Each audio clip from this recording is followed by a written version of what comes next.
اچانک ایران اور امریکہ کے جو مذاکرات ہیں وہ ختم ہوتے ہوئے نظر آئے، لیکن اس میں ایک چیز جو ٹرمائل موجود ہے کہ جو اس وقت جو وہاں اسلام آباد کی سیکورٹی ہے وہ کسی طور پہ کم نہیں ہو رہی، اور 26 اپریل تک وہ پوری کی پوری جو سیکورٹی ہے وہ ختم نہیں ہوئی ہے، کم نہیں ہوئی ہے، اور اپنی جگہ مستقل بنیادوں پر یہ سارے کا سارا کام جاری ہے اور آگے کی طرف بڑھ رہا ہے۔ لیکن اس کے باوجود یہ جو دو تین چیزیں ایسی ہو گئی ہیں بیچ میں جس سے پوری صورتحال کو تبدیل کر دیا ہے، لیکن آگے ہونے کیا جا رہا ہے یہ میں آپ کو بعد میں بتاتا ہوں۔ دوسری جو سب سے اہم خبر ہے وہ یہ ہے کہ اس وقت جو صورتحال ہمارے سامنے آ چکی ہے، اس صورتحال سے یہ بات پتہ چل رہی ہے کہ اس وقت چین کی جو سپورٹ ہے وہ ایران کو، وہ شاید امریکہ کو شاید پسند نہیں آ رہی ہے، اور اس کی وجہ سے ایران جو ہے وہ تھوڑا سا پیچھے بھی ہٹتا نظر آ رہا ہے۔ تیسری اور سب سے اہم خبر یہ ہے کہ ایران اب بھی یہ بات کہہ رہا ہے کہ وہ پاکستان اس مذاکرات کو مکمل کرنے کے لیے نہیں آ رہا ہے، کیونکہ اس کی شرائط پوری نہیں کی جا رہی۔ اب شرائط ہیں کیا یہ معلوم نہیں ہے، لیکن ایک اور چیز جو آئی ہے وہ 8 خواتین کو جن کو ایران نے رہا کر دیا ہے اور وہ اس وقت امریکہ پہنچ چکی ہیں، لیکن دوسرے جو لوگ ہیں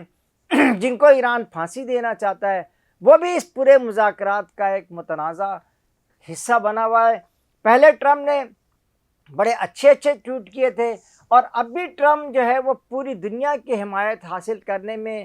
بہت حد تک کامیاب ہو گئے ہیں، لیکن ایران جو ہے وہ بہت زیادہ دور ہوتا جا رہا ہے دنیا کے لوگوں سے۔ دنیا کے جو اس وقت اگر یہ صورتحال اس وقت خراب ہو گئی اور خدا نہ خواستہ یہ مذاکرات نہیں ہوئے تو اس صورتحال میں ایک صورت پیدا ہوگی، وہ یہ ہوگی کہ یہ جو اس وقت جو صورتحال سامنے ہے اس سے ایسا محسوس ہو رہا ہے کہ ان مذاکرات کو ایران کی طرف سے، یعنی یہ ایک سینریو بنا دیا گیا پوری دنیا میں کہ ان مذاکرات کو ایران کی طرف سے مسلسل نظر انداز کیا جا رہا ہے، اور جس کی وجہ سے یہ سارا ٹرمائل جو ہے خراب ہو رہا ہے۔ اب اس صورتحال میں آپ کو بتاؤں کہ اگر آج صبح 5 بجے آپ کو پتہ ہے 4:10 پہ وہ جو جنگ کی جو 21 تاریخ تھی وہ ختم ہو گئی ہے 15 دن، اب اس میں ابھی تک تاحال اس کو اضافہ بھی نظر کوئی خاص نہیں آ رہا، اور اگر اضافہ ہوتا بھی ہے اور اگر مذاکرات ان صورتحال میں نہیں ہوتے ہیں تو اس سے کیا ہوگا۔ اب ایک اہم بات یہ ہے کہ اگر خدا نہ خواستہ یہ مذاکرات نہیں ہوئے تو اس وقت حالات کیا ہوں گے۔ تو سب سے پہلے وہ سمپل سی بات ہے، یقینی طور پہ اس میں ایران میں بہت زیادہ تباہی کا بھی خدشہ ہے، جس سے ہم سب کو بچائے اور ایرانیوں کو خاص طور پہ اس تباہی سے بچائے۔ اس لیے کہ اب ڈونلڈ ٹرمپ نے اس وقت جو عالمی جو اس مذاکرات سے دوسرے راؤنڈ کے پہلے راؤنڈ کے مذاکرات کے خاتمے اور دوسرے راؤنڈ کے مذاکرات کے آغاز میں جو اس وقت امریکہ کی صورتحال تھی، امریکی جو میڈیا تھا، امریکی نیو یارک ٹائم نے آج بہت اہم بات کہی ہے۔ اس نے کہا کہ اس وقت تو مذاکرات تو نہیں ہو رہے، لیکن اور جے ڈی وینس جو امریکہ سے آنا چاہ رہے تھے پاکستان کے لیے وہ بھی روانہ نہیں ہو رہے، لیکن اس کے باوجود بھی اس بات کا امکان موجود ہے کہ یہ ساری صورتحال ایک مرتبہ پھر شروع ہو جائے۔ اب دیکھیں، دعا آپ بھی کریں اور ہم بھی کرتے ہیں کہ یہ دوبارہ یہ مذاکرات شروع ہوں اور دوبارہ ایران جو ہے اس بات پہ اپنے آپ کو تیار کرے کہ وہ دوبارہ جو ہے وہ یہاں آئے اور آ کر کے جو ساری صورتحال ہے اس کو وہ ٹھیک کرے۔ ساتھ دوستوں، اگر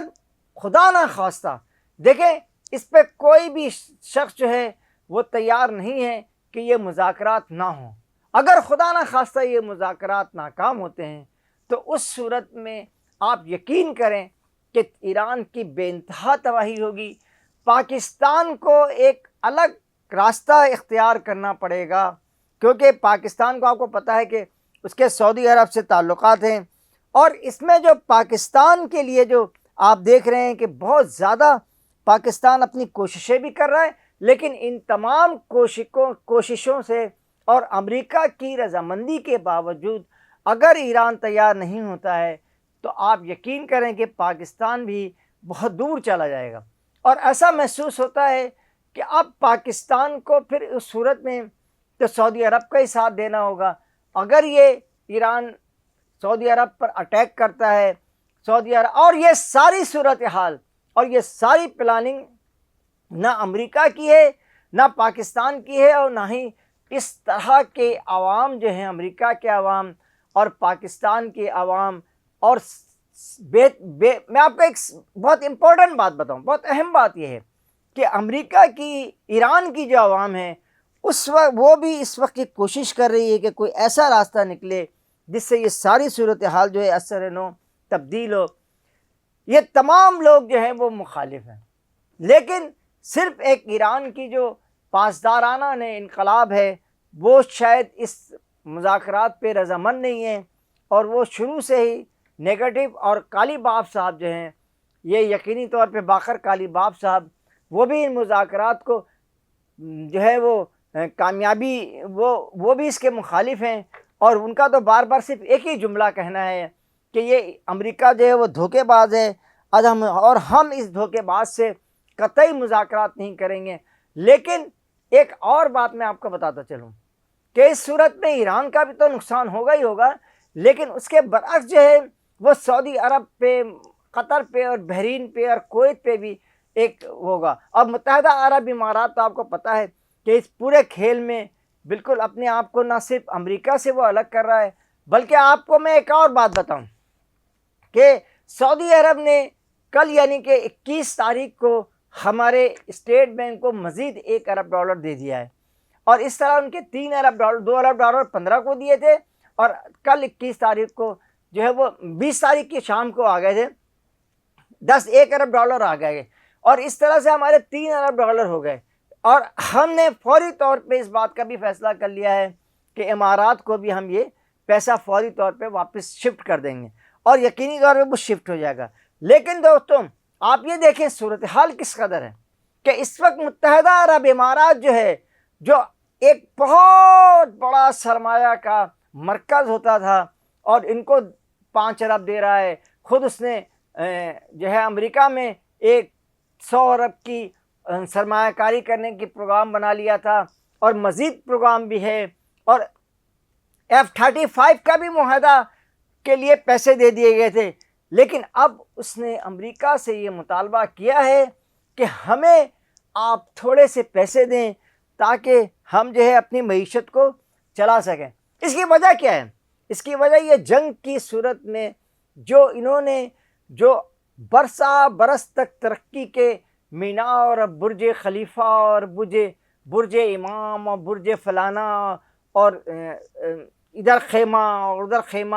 یہ جو ساری چیزیں بنائی، یہ سب متحدہ عرب امارات کی نہ معیشت کا محافظ ہے، اور نہ ہی وہ اب آگے بڑھنے کی کوشش کر رہے ہیں. لیکن ایک بات میں آپ کو اس موقع پہ بتا دوں کہ ایک ایسے موقع پہ پاکستان سے انہوں نے پیسے مانگے، اور یقینی طور پر بہت اچھے موقع پہ، بہت برے موقع پہ بھی ہمیں دیا تھا پیسے، جب پاکستان جو ہے مختلف مذاکرات میں شامل تھا، اور یہ بھی کہا کہ ہم آپ کے لوگوں کو بھی یہاں سے نکال سکتے ہیں. تو اب آپ دیکھ لیں کہ ایک ایسا ملک جو بہت ترقی کی طرف بڑھ رہا تھا، آخر کار اس کی ایک ایسی نوبت آ گئی کہ اب وہ امریکہ سے کہہ رہا ہے کہ ہمیں کچھ پیسے دو تاکہ ہم اپنی معیشت کو آگے بڑھا سکیں. اس کے ساتھ ہی قاضی جاوید آپ سے اجازت چاہتا ہے. اللہ نگہبان. السلام علیکم.